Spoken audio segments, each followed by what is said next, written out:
Haribo, Namaste. My name is Janapati Das, and welcome. Let me offer my respects to you for tuning in. Please, if you haven't already, take this opportunity to like, subscribe to my YouTube channel, and feel free to make comments so we can increase the algorithm so more people can hear the stories of Krishna. We are going to continue in our Krishna story of Krishna in Indraprastha city. And I'd like to offer my respectful obeisances unto my spiritual master. Namo Om Vishnu Padaya Krishna Prastaya Bhutale Srimate Siddhaswarupananda Paramahamsa Iti Namine. I'd like to offer respects to my spiritual grandfather and the translator and commentator on the Krishna book, A.C. Bhaktivedanta Swami. Nama Om Vishnu Padaya Krishna Prastaya Bhutale Srimate Bhaktivedanta Swami Iti Namine. As always, we will begin with some hearing and repeating, kirtan, hearing and repeating of sacred mantras, the names of Krishna. So feel free to join in.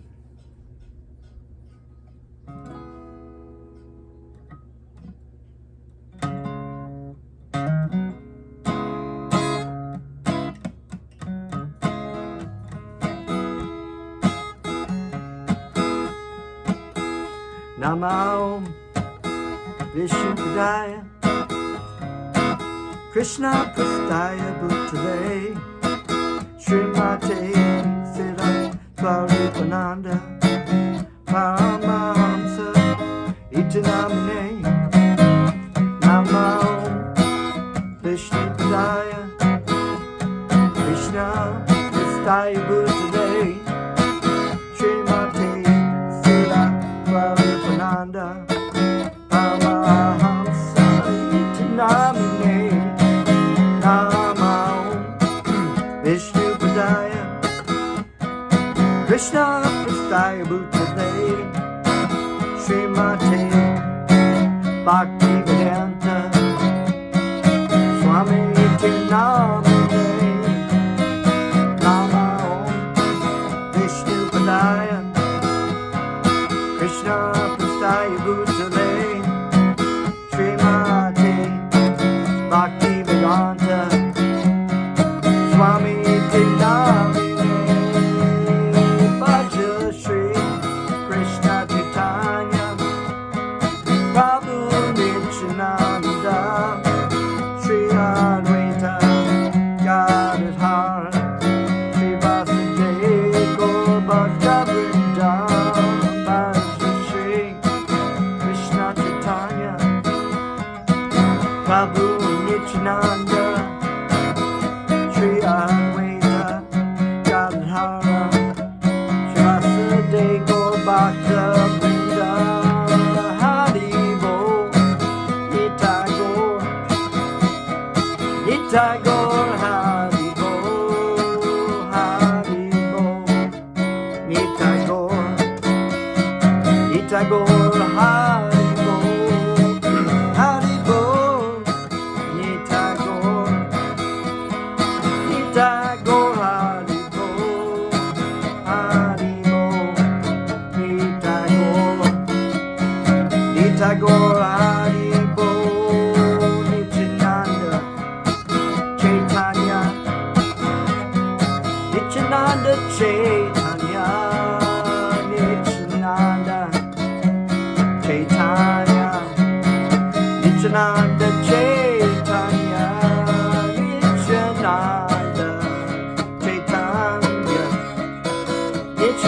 Chaitanya Nityananda Chaitanya Nityananda Chaitanya Nityananda Chaitanya. Hare Krishna Hare Krishna Krishna Krishna Hare Hare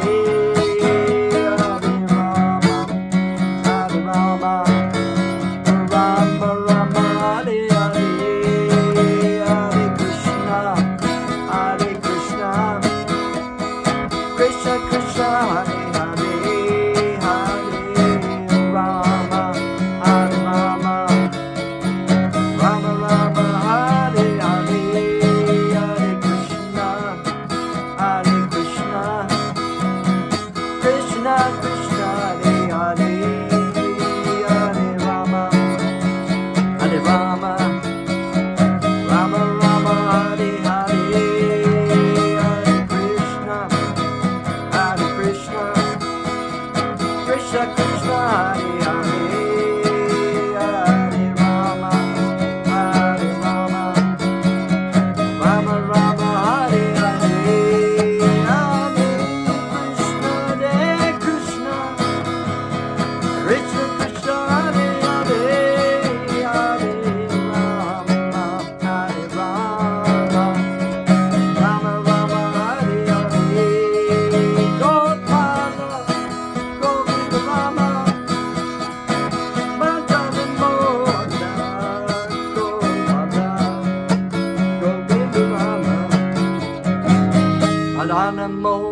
Haribol.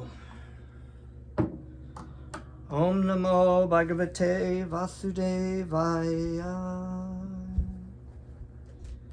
So welcome back again. Thank you again for tuning in to the Krishna book reading.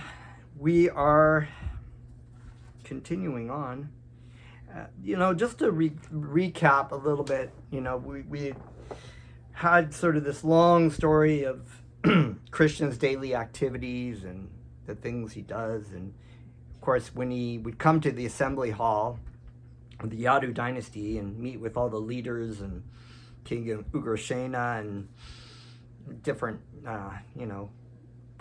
great personalities, they would discuss political views, but they also would be entertained and the things you do in assembly halls. But there was a dilemma where basically a representative of some imprisoned kings, a lot of imprisoned kings actually, who were imprisoned by King Jartsanda, who was, as you recall from the past story, had been fighting with Krishna 18 times and lost 17, but the 18th time Krishna ran off, and we have the story of King Muchakunda, and so that was a whole nother story. If you want to know about that, you can go back into my videos and listen to those stories. But they were trying to beg Krishna to come and help relieve them because they were all imprisoned because they supported King Yudhisthira and Lord Krishna and whatnot. But at the same time, Narada Muni came in and requested Krishna because King Yudhisthira of the Pandava brothers was wanting to do the Rajasuya sacrifice, right? And wanted to glorify Lord Krishna and have his presence there. So there was a dilemma, and they decided, well, what are we going to do? Should we deal with King Jartsanda, or should we go to the Rajasuya sacrifice? So Krishna, knowing the answer of everything, of course, but wanting his devotees to engage in loving service to him, put the question to Uddhava, his devotee, right, his pure devotee, because he was giving him an opportunity to use his intelligence to render service to Krishna. And Uddhava said, we see these situations in hand, but one thing can serve both purposes. In other words, we can celebrate the Rajasuya sacrifice of King Yudhisthira and being present for that, but we need to deal with King Jartsanda and these imprisoned kings first, because if we don't have this all kings bowing to King Yudhisthira, then there's problems in this world. So, and Jartsanda, of course, was trying to keep sovereignty and not surrendering to King Yudhisthira to become the emperor of the world. That's what the Rajasuya sacrifice was basically instilling. It used to have emperors of the world, right? One world, the Vedic kingdom. So anyway, they decided that they were going to go and first go see King Yudhisthira and discuss with that. And we'll read this in the story. Lord Krishna in Indraprastha city. And Indraprastha city, of course, was the kingdom of King Yudhisthira. In the presence of the great sage Narada and all the other associates of Lord Krishna, Uddhava considered the situation and then spoke as follows. Okay, so he's gonna lay it out here first. My dear Lord, first of all, let me say that the great sage Narada Muni has requested you to go to Hastinapura to satisfy King Yudhisthira, your cousin, who is making arrangements to perform the great sacrifice known as Rajasuya. I think, therefore, that your lordship should immediately go there to help the king in this great adventure. However, although to accept the invitation offered by the sage Narada Muni as primary is quite appropriate, at the same time, my lord, it is your duty to give protection to the surrendered souls. That is a statement laid out in Shastra, that anyone who surrenders to the devotee of Krishna or Krishna himself is given all protection. This is stated by Krishna in the Bhagavad Gita. When he says, abandon all varieties of religion and just surrender unto me, I shall give you all protection. Do not fear, right? So the kings here were surrendering to Krishna. So this statement that Uddhava is making is correct. It is a duty of Lord Krishna to give protection to the surrendered souls. Both purposes can be understood. Both purposes can be served if we understand the whole situation. Unless we are victorious over all kings, no one can perform this Rajasuya sacrifice. In other words, it is to be understood that King Yudhisthira cannot perform this great sacrifice without gaining victory over the belligerent King Jarasandha. The Rajasuya sacrifice can only be performed by one who's gained victory over all directions. So when a king was practicing the Rajasuya sacrifice, they would send their soldiers out to gain support from other kings, as they would recognize the emperor as the emperor of the world. So usually what they did is they would send a horse, I think it was a horse, through the city, and if the king and their soldiers tried to stop that horse, they were basically saying that we do not surrender to this king who's run, and we will fight. They would fight, and usually what would happen is they would lose in the battle and they would have to surrender through force. But most kings understood that it was best, not only from a spiritual point of view, but from a diplomatic point of view, to surrender to the emperor, because there was trade and there was agreements and support from the one world kingdom. And especially, we have someone like King Yudhisthira, who's a godly king, and all good benediction comes because of his godliness. Then it was, you would have to be demoniac, and of course the demoniac kings are the ones who put up a fight, like King Jarasandha, who felt very puffed up because of his strength. He was a very powerful king. So this is also correct. They would have to gain victory all over the directions, in different directions of the world. Therefore, to execute both purposes, first of all, we have to kill Jarasandha. I think that if we can somehow or other gain victory over Jarasandha, then automatically all our purposes will be served. The imprisoned kings will be released, and with great pleasure we shall enjoy the spread of your transcendental fame at having saved the innocent kings whom Jarasandha has imprisoned. But King Jarasandha is not an ordinary man. He has proved a stumbling block even to great warriors, because of his bodily strength is equal to the strength of 10,000 elephants. If there is anyone who can conquer this king, he is no other than Bhimashena, because he also possesses the strength of 10,000 elephants. So this, of course, goes into the story of the Pandava brothers in the Mahabharata. Bhimashena was one of the Pandava brothers, and he was actually the son of the Vayu, the wind god. So he was very powerful, and he was given benedictions to even make himself more powerful. So he's actually quite the powerful warrior, and strength-wise. The best thing would be for Bhimashena to fight alone with him. Then there would be no unnecessary killing of many soldiers. In fact, it would be very difficult to conquer Jarasandha when he stands with his Akshahini divisions of soldiers. So here we're given Krishna's pastimes are playing out. Krishna could defeat Jarasandha easily. He did it 17 times, and the 18th time he had another purpose he had to serve, so he just kind of played it off that this was all part of Krishna's pastimes. But of course, he's allowing Bhimashena to render service in this, situation. There's so many different ways that the devotee of Krishna can serve, as we've seen in the Bhagavad Gita. Arjuna serving Krishna as killing people, being a warrior. Other people may have different propensities in which they can serve Krishna. So it's not like everyone needs to kill demons to be serving Krishna, right? We may therefore adopt a policy more favorable to the situation. We know that King Jarasandha is very much devoted to the Brahmanas. He is very charitably disposed towards him. He never refuses any request from a Brahmana. So this idea that respecting the Brahmanas, this comes from Krishna, right? It's part of the Vedic system. And yet, in so many situations and stories of Lord Chaitanya and whatnot, you have these Brahmanas, or you have these people who are very charitable towards Brahmanas. They're following the Vedic principles very to a T without even understanding that the source or the end goal of all these things is Lord Krishna, Lord Chaitanya, right in front are the devotees of Lord Chaitanya who are serving Krishna. This is the goal. It's not just the Vedic ritual. It's not just the ritual itself that is the goal.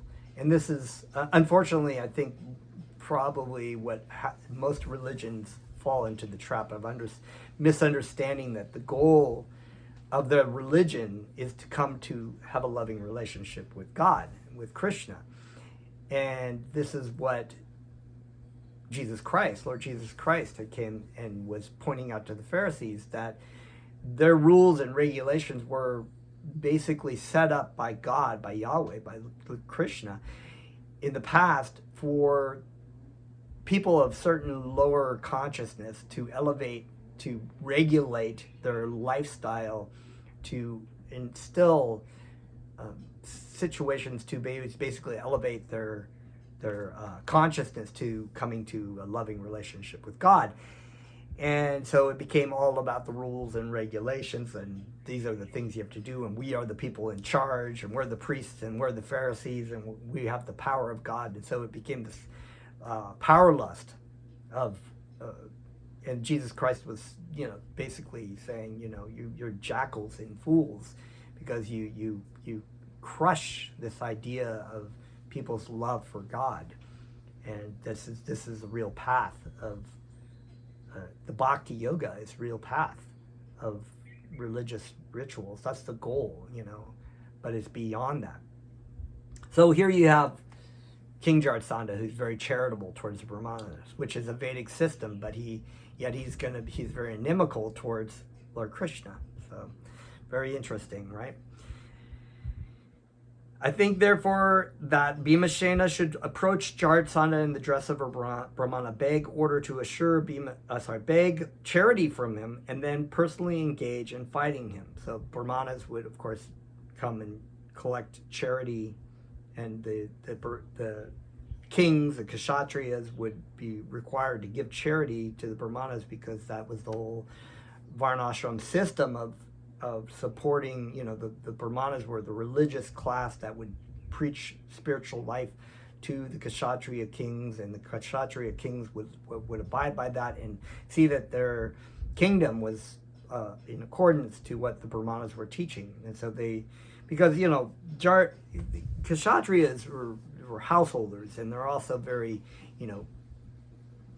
not pious, that's not the word I was thinking of, like, they are very opulent, right? They live a very materialistic life, and so they would need the Brahmanas to basically remind them that this is all temporary, flash in the pan. And in order to assure Bhimashena's victory, I think that your lordship should also accompany him, right? Because wherever there's Krishna, there is victory. If the fighting takes place in your presence, I am sure Bhimashena will emerge victorious, because simply by your presence, everything impossible is made possible. That should be on everyone's wall. Everything in Krishna's presence, with Krishna, everything impossible is possible. Wonderful. With God, it's all possible. Just as Lord Brahma creates this universe and Lord Shiva destroys it simply through your influence. Actually, you are creating and destroying the entire cosmic manifestation. Lord Brahma and Lord Shiva are only the superficially visible causes. Creation and destruction are actually being performed by the invisible time factor, which is also an energy of Krishna, expansion of Krishna, which is your impersonal representation. Everything is under the control of this time factor. Right? Time keeps on ticking, like Steve Miller, into the future, right? You only have so much time, right? Everything is controlled by this time. And I think it is said that those who are envious of Krishna meet God. The devotees of God meet God when they leave their body, when they die, when their body dies, and they are taken away with God. Those who are envious of God or atheistic are met by God as cruel death, as the time factor. This is the end. It's not so wonderful. And your visible time factor can perform such wonderful acts through Lord Brahma and Lord Shiva. Will not your personal presence help Bhimashena to conquer Jardsanda? My dear Lord, when Jardsanda is killed, then the queens of all the imprisoned kings will be so joyful at their husbands being released by your mercy, and they will all begin to sing your glories. They will be as pleased as the gopis were when they were relieved from the hands of Shankashura. Once again, Shankashura. You can go back and read that. That was when Shankashura was stealing the gopis away, trying to run away with him. He was the personal associate, I guess, in the Kuvera's personal assistant or something like that. And so he felt very puffed up at being very opulent under Kuvera. All the great sages, the king of the elephants, Gajendra, one who was caught by the alligator, right? Crocodile. The goddess of fortune, Shita, and even your father and mother were all delivered by your causeless mercy. We have all then been thus delivered, and we are always singing the transcendental glories of your activities. Krishna's pastimes, the whole Krishna book is full of Krishna being protecting and giving mercy to his devotees and killing the demons. This is Krishna's, one of his reasons for descending into the material world, is to kill the demons and give protection to the devotees. Therefore, I think that if the killing of Jardsanda is undertaken first, that will automatically solve many other problems. As for the Rajasuya sacrifice arranged in Hastinapura, it will be held either because of the pious activities of the imprisoned kings or the impious activities of Jardsanda. My lord, it appears that you are also personally to go to Hastinapura to perform this great sacrifice so that demoniac kings like Jardsanda and Shishapala may be conquered. Yeah, foreshadowing there with Shishapala. The pious imprisoned kings released, and at the same time the great Rajasuya sacrifice performed. Considering all these points, I think that your lordship should immediately proceed to Hastinapura. This advice of Uddhava was appreciated by all who were present in the assembly, and everyone considered that Lord Krishna's going to Hastinapura would be beneficial from all points of view. The great sage Narada, the elderly personalities of the Yadu dynasty, and the supreme personality of Godhead, Krishna himself, all supported the statement of Uddhava. Lord Krishna then took permission from his father Vasudeva and grandfather Ugrasena, and he immediately ordered his servants Daruka and Jaitra to arrange for travel to Hastinapura. When everything was prepared, Lord Krishna especially bid farewell to Lord Balaram and the king of the Yadus, Ugrasena, and after dispatching his queens along with their children and sending their necessary luggage ahead, he mounted his chariot, which bore the flag marked with the symbol of Garuda. Before starting the procession, Lord Krishna satisfied the great sage Narada by offering him different kinds of worshipable articles. Naradaji wanted to fall at the lotus feet of Krishna, but because the Lord was playing the part of a human being, he simply offered his respects within his mind, and fixing the transcendental form of the Lord within his heart, he left the assembly house by the airways. Usually, the sage Narada never walks on the surface of the globe, but travels in outer space. After the departure of Narada, Lord Krishna addressed the messenger who had come from the imprisoned kings. He told him that they should not be worried. He would very soon arrange to kill the king of Magadha, Jardsanda. Thus he wished good fortune to all the imprisoned kings and the messenger. After receiving this assurance from Lord Krishna, the messenger returned to the imprisoned kings and informed them of their happy news at the Lord's forthcoming visit. All the kings became joyful at the news and began to wait very anxiously for the Lord's arrival. The chariot of Lord Krishna began to proceed, accompanied by many other chariots, along with elephants, cavalry, infantry, and similar royal paraphernalia. Bugles, drums, trumpets, conch shells, horns, and cornets all began to produce a loud, auspicious sound which vibrated in all directions. The 16,000 queens, headed by the goddess of fortune Rukmini Devi, the ideal wife of Lord Krishna, and accompanied all by their respective sons, all followed behind Lord Krishna. They were dressed in costly garments decorated with ornaments, and their bodies were smeared with sandalwood pulp and garlanded with fragrant flowers. Riding on palanquins, which were nicely decorated with silks, flags, and golden lace, they followed their exalted husband, Lord Krishna. The infantry soldiers carried shields, swords, and lances in their hands and acted as royal bodyguards to the queens. In the rear of the procession were the wives and children of all the other followers, and there were many society girls also following. Many beasts of burdens like bulls, buffaloes, mules, and asses carried the camps, bedding, and carpets. And the women who were following were seated in separate palanquins on the backs of camels. This panoramic procession was accompanied by the shouts of the people and was full with the display of different colored flags, umbrellas, and whisks, and different varieties of weapons, dress, ornaments, helmets, and armaments. The procession, being reflected in the sunshine, appeared just like an ocean with high waves and sharks. Must have been amazing. In this way, the procession of Lord Krishna's party advanced towards Hastinapura, New Delhi, and gradually passed through the kingdoms of Anarta, Gujarat province, and Savira, Saret, the great desert of Rajasthan, and then Kurukshetra. In between those kingdoms there were many mountains, rivers, towns, villages, pasturing grounds, and mining fields. The procession passed through all these places in its advance. On his way to Hastinapura, the Lord crossed two big rivers, the Drishtavati and the Saraswati. Then he crossed the province of Panchala and the province of Matsya. In this way, he ultimately arrived at Indraprastha. The audience of the Supreme Personality of Godhead Krishna is not very commonplace. Therefore, when King Yudhishthira heard that Lord Krishna had already arrived in his capital city, Hastinapura, he became so joyful that all his hair stood on end in great ecstasy, and he immediately came out of his city to properly receive him. He ordered the musical vibration of different instruments and songs, and the learned brahmanas of the cities began to chant the hymns of the Vedas very loudly. Lord Krishna is known as Shrishikesh, the master of the senses, and King Yudhishthira went forward to receive him exactly as the senses meet the consciousness of life. Great statement.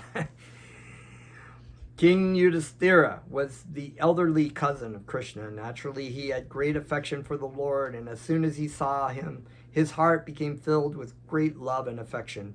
He had not seen the Lord for many days, and therefore he thought himself most fortunate to see him present before him. The king therefore began to embrace Lord Krishna again and again in great affection. The eternal form of Lord Krishna is the everlasting residence of the goddess of fortune. As soon as King Yudhishthira embraced him, he became free from all the contamination of material existence. He immediately felt transcendental bliss and emerged in an ocean of happiness. There were tears in his eyes, and his body shook due to ecstasy. He completely forgot that he was living in this material world.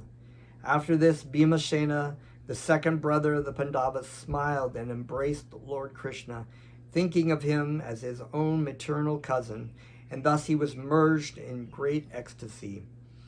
Bhimasena was also filled with ecstasy, for the time being forgot his material existence. Then Lord Sri Krishna himself embraced the older three Pandavas, Arjuna, Nakula, and Sahadev. The eyes of all three brothers were inundated with tears, and Arjuna began to embrace Krishna and again because they were intimate friends. The two younger Pandava brothers, after being embraced by Lord Krishna, fell down at his lotus feet to offer their respects. Lord Krishna thereafter offered his obeisances to the brahmanas present there, as well as to the elderly members of the Kuru dynasty like Bhishma, Drona, and Dhritarashtra. There were many kings of different provinces such as Kuru, Srinjaya, and Kakaya, and Lord Krishna duly reciprocated greetings and respects with them. The professional reciters like the Shutas, Magadas, and Vandinas, accompanied by the Brahmanas, began to offer the respectful prayers to the Lord. Artists and musicians like the Gandharvas, as well as the royal jokers, began to play their drums, conch shells, kettle drums, venas, mridangas, and bugles, and they exhibited their dancing art in order to please the Lord. Thus, the all-famous Supreme Personality of Godhead, Lord Krishna, entered the great city of Hastinapura, which was opulent in every respect. While Lord Krishna was entering the city, everyone was talking amongst themselves about the glories of the Lord, praising his transcendental name, quality, form, etc. The roads, streets, and lanes of Hastinapura were all sprinkled with fragrant water through the trunks of intoxicated elephants. In different places of the city, there were colorful festoons and flags decorating the houses and streets. At important road crossings, there were gates with golden decorations, and at the two sides of the gate, there were golden water jugs. These beautiful decorations glorified the opulence of the city. Participating in this great ceremony, all the citizens of the city gathered here and there, dressed in colorful new clothing, decorated with ornaments, flower garlands, and fragrant scents. Each and every house was illuminated by hundreds and thousands of lamps placed in different corners of the cornices, walls, columns, bases, and architraves. And from far away, the rays of the lamps resembled the festival of Deepavali, a particular festival observed on the New Year's Day of the Hindu calendar. Within the walls of the houses, fragrant incense was burning and smoke rose through the windows, making the entire atmosphere very pleasing. On the top of every house, flags were flapping, and the gold water pots kept on the roofs shone very brilliantly. Lord Krishna thus entered the city of the Pandavas, enjoyed the beautiful atmosphere, and slowly proceeded ahead. When the young girls in every house heard that Lord Krishna, the only object worth seeing, was passing on the road, they became very anxious to see this all-famous personality. Their hair loosened, and their tightened saris became slack due to their hastily rushing to see them. They gave up their household engagements, and those who were lying in bed with their husbands immediately left them and came directly down onto the street to see Lord Krishna. The procession of elephants, horses, chariots, and infantry was very crowded, and some, being unable to see properly in the crowd, got up on the roofs of the houses. They were very pleased to see Lord Sri Krishna passing with his thousands of queens. They began to shower flowers on the procession, and they embraced Lord Krishna within their minds and gave him a hearty reception. When they saw him in the midst of his many queens, like the full moon situated amidst many luminaries, they began to talk amongst themselves. One girl said to another, "My dear friend, it is very difficult to guess what kind of pious activities these queens might have performed, for they are always enjoying the smiling face and loving glances of Krishna." While Lord Krishna was thus passing on the road, at intervals, some of the opulent citizens, who were all rich, respectable, and freed from sinful activities, presented auspicious articles to the Lord just to offer him a reception to the city. Thus they worshipped him as humble servitors. When Lord Krishna entered the palace, all the ladies there became overwhelmed with affection just upon seeing him. They immediately received Lord Krishna with glittering eyes, expressing their love and affection for him. And Lord Krishna smiled and accepted their feelings and gestures of reception. When Kunti, the mother of the Pandavas, saw her nephew Lord Krishna, the Supreme Personality of Godhead, she became overpowered with love and affection. She at once got up from her bedstead and appeared before him with her daughter-in-law Draupadi. And in maternal love and affection she embraced him. As he brought Krishna within the palace, King Yudhisthira became so confused in his jubilation that he practically forgot what was to do at that time in order to receive Krishna and worship him properly.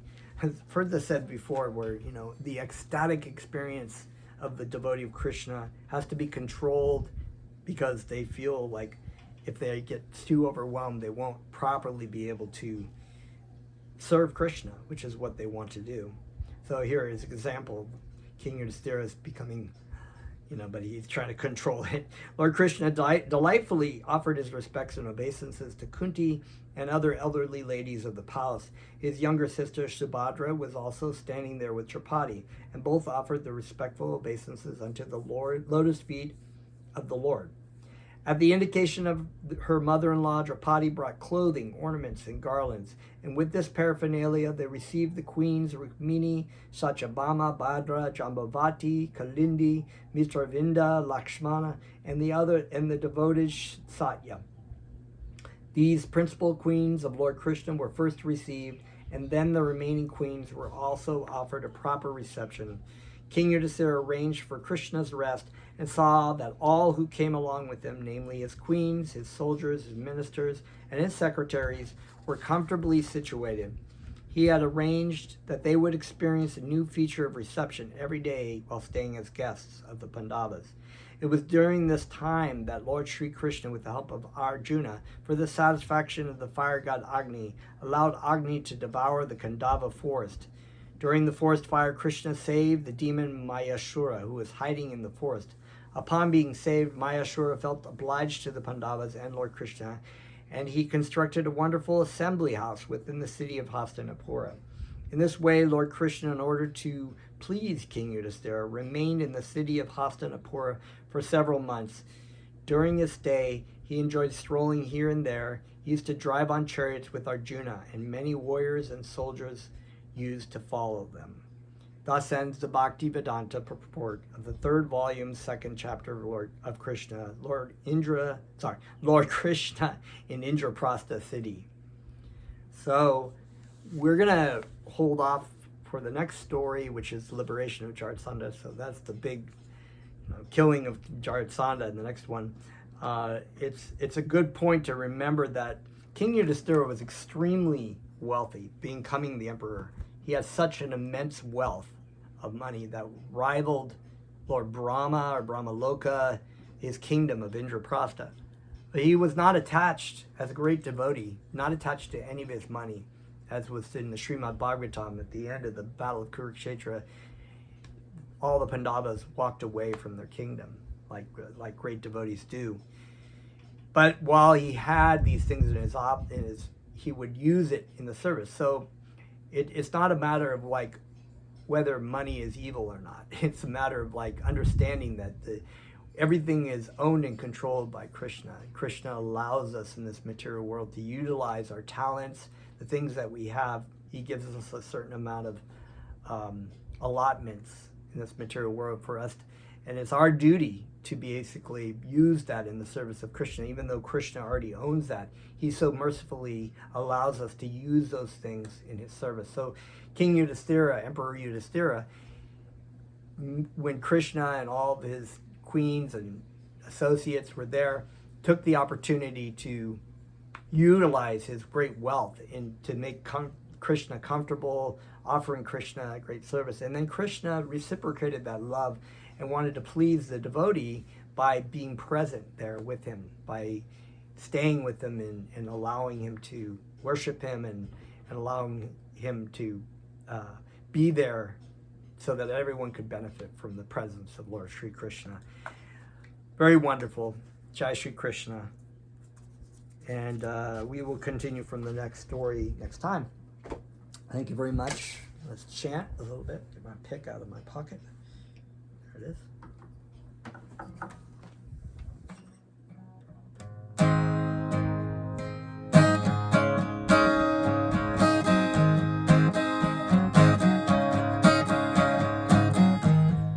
Hari Bol Nitya Gaur, Nitya Gaur,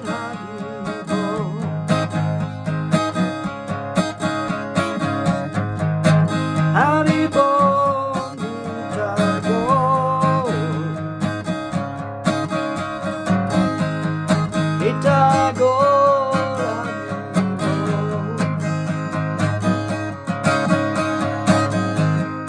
Hari Bol Nitya Gaur,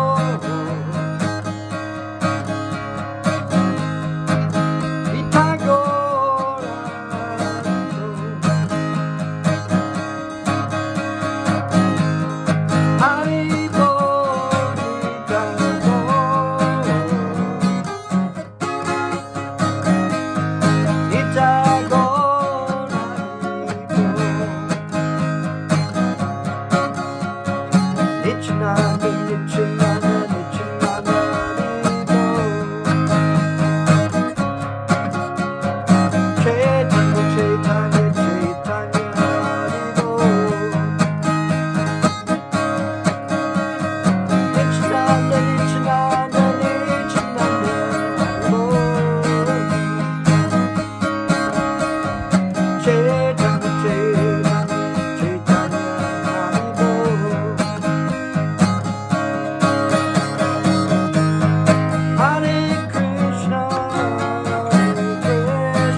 Haribol. Thank you so much for tuning in. Remember to subscribe if you've not. We have a lot of videos there. Make comments. Feel free to ask questions in the comment section. Thank you very much for tuning in today. See you next time. Haribol.